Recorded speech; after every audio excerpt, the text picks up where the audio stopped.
ಇನ್ನು ಮಳೆ ಆರ್ಭಟ ಎಲ್ಲ ಕಡೆಯೂ ಕೂಡ ಇದೆ. ಅದರಲ್ಲಿ ಸೈಕ್ಲೋನ್ ಬೇರೆ ಈ ಸಲ ಸ್ವಲ್ಪ ಎಫೆಕ್ಟ್ ಆಗಿದ್ರಿಂದ ಧಾರಾಕಾರವಾಗಿ ಮಳೆ ಸುರಿತಾ ಇದೆ. ಚಿಕ್ಕಮಗಳೂರಿನಲ್ಲಂತೂ ಗಾಳಿ ಮಳೆ ಜೋರಾಗಿದೆ ಅಂತೆ. ಶೃಂಗೇರಿ ದೇವಸ್ಥಾನದ ಬಳಿಯ ಗಾಂಧಿ ಮೈದಾನ ಜಲಾವೃತ ಆಗೋಗ್ಬಿಟ್ಟಿದೆ. ಇಲ್ಲಿ ಕಾರ್ ಪಾರ್ಕಿಂಗ್ ಎಲ್ಲ ಮಾಡ್ತಾರೆ. ತುಂಗಾ ನದಿಯ ಅಬ್ಬರಕ್ಕೆ ಪ್ರವಾಸಿಗರ ಕಾರುಗಳೆಲ್ಲ ಮುಳುಗಡೆ ಆಗಿ ಹೋಗಿದೆ.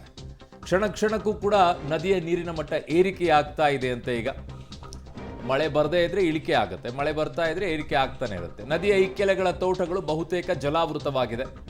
ಸೊ ಗಾಳಿನೂ ಇದೆ, ಮಳೆನೂ ಇದೆ. ಹೇಳಿದ್ದಾರೆ ವಿಂಡ್ ಫ್ಲೋ 35 ಇಂದ 40 ಕಿಲೋಮೀಟರ್ ಸ್ಪೀಡಲ್ಲಿ ಗಾಳಿ ಬೀಸುತ್ತೆ ಅಂತ ಹೇಳಿ, 35ರಿಂದ 40 ಕಿಲೋಮೀಟರ್ ವೇಗದಲ್ಲಿ ಗಾಳಿ ಬೀಸುತ್ತೆ ಅಂತ ಹೇಳಿ ಹವಾಮಾನ ಇಲಾಖೆ ಹೇಳ್ತಾ ಇದ್ದಿದ್ದು. ಮಳೆಯೂ ಕೂಡ ಹಾಗೆ ಆಗುತ್ತೆ. ಜೊತೆಗೆ ಚಿಕ್ಕಮಗಳೂರಲ್ಲಿ ಮಳೆ ಆಗುತ್ತೆ. ಅದರ ಜೊತೆಗೆ ಉತ್ತರ ಕನ್ನಡ ಮತ್ತು ಉಡುಪಿ ಭಾಗಗಳಲ್ಲಿ ವಿಪರೀತವಾಗಿ ಮಳೆ ಆಗುತ್ತೆ ಅನ್ನುವಂಥದ್ದನ್ನ ಅಲರ್ಟ್ ಹೇಳಿದ್ದಾರೆ.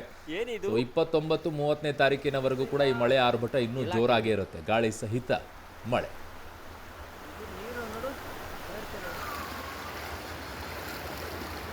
ಡಸ್ಟ್ಬಿನ್ ಎಲ್ಲ ಕಿತ್ತು ಹಾರಿ ಹೋಗಿದೆ.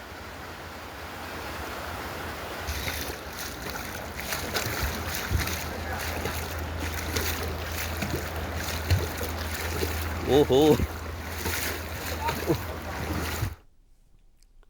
ಪಶ್ಚಿಮ ಘಟ್ಟ ಭಾಗದಲ್ಲಿ ನಿರಂತರವಾಗಿ ಮಳೆ ಆಗ್ತಾ ಇರೋದ್ರ ಬಗ್ಗೆ ನಾವು ಈಗಷ್ಟೇ ಮಾಹಿತಿ ಕೊಡ್ತಾ ಇದ್ದೀವಿ. ಶೃಂಗೇರಿಯಲ್ಲಿ ಹೆಂಗಿದೆ ಪರಿಸ್ಥಿತಿ ಅಂತ. ಚಿಕ್ಕಮಂಗ್ಳೂರಿನಲ್ಲೂ ಅಷ್ಟೇ ಏನು ವಿಭಿನ್ನ ಏನಿಲ್ಲ, ಯಾಕಂದರೆ ಅದೇ ತಾಲೂಕುಗಳು ಬರೋದು ಅಲ್ವಾ ಅಲ್ಲಿ. ಸೊ ಅಪಾಯದ ಮಟ್ಟವನ್ನು ಮೀರಿ ತುಂಗಾ ನದಿ ಹರಿತಾ ಇದೆ. ಶೃಂಗೇರಿಯ ಗಾಂಧಿ ಮೈದಾನದಲ್ಲಿ ಪ್ರವಾಸಿಗರು ಹುಚ್ಚಾಡೋದನ್ನು ಮಾತ್ರ ಬಿಡೋದಿಲ್ಲ. ಈ ಕೆಲವರಿಗೆ ಮಾತ್ರ ಎಲ್ಲಿದ್ರು ಎಂಥ ಸಂದರ್ಭದಲ್ಲಿದ್ರೂ ಕೂಡ ಮೋಜು ಮಸ್ತಿನೇ ಇಂಪಾರ್ಟೆಂಟ್ ಆಗುತ್ತೆ. ಜೀವಕ್ಕಿಂತ ಹೆಚ್ಚು ಮೋಜು ಮಸ್ತಿ ಇಂಪಾರ್ಟೆಂಟ್ ಆಗುತ್ತೆ. ಪಾಚಿ ಕಟ್ಟಿರೋ ಜಾಗದಲ್ಲಿ ಬೈಕ್ ನಿಲ್ಲಿಸಿ ಫೋಟೋ ಶೂಟ್ ಮಾಡಿಸುವಂತಹ ದೃಶ್ಯ ಕಂಡು ಬರ್ತಾ ಇದೆ. ನಿಜವಾಗ್ಲೂ ಇವರೆಲ್ಲ ಪ್ರವಾಸಿ ತಾಣಕ್ಕೆ ಬರಬೇಕಾದ್ರೆ ಎಲ್ಲ ಕ್ಯಾರಿ ಮಾಡ್ತಾರೆ, ಬ್ಯಾಗ್ ಕ್ಯಾರಿ ಮಾಡ್ತಾರೆ, ಜಾಕೆಟ್ ಕ್ಯಾರಿ ಮಾಡ್ತಾರೆ. ಆದರೆ ಮೆದುಳು ಮಾತ್ರ ಮನೇಲಿ ಇಟ್ಬಿಟ್ಟು ಬರ್ತಾರಲ್ಲ ಅನ್ನೋದು ಒಂದು ಬೇಜಾರು ಅಷ್ಟೇ ನಮಗೆ.